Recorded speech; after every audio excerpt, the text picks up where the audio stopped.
The least number which when divided by 9, 12, 16, 30, leaving in each case a remainder of 3 is.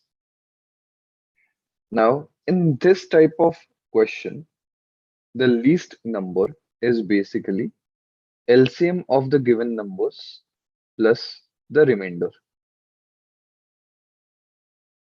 So let's find out the LCM of the given numbers, that is 9, 12, 16, and 30. Now 9 is nothing but 3 square, 12 is 2 square into 3, 16 is 2 raised to 4, 30 is 2 into 3 into 5.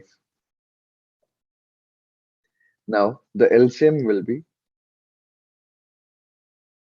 the highest power of all the factors. So for 2 it will become 2 raised to 4. For 3 it will become 3 square. And here you will have 5. Okay. And their product. So you can see here the product will be 720. Now according to this formula, answer will be 720 plus 3. So that is 723. Option B.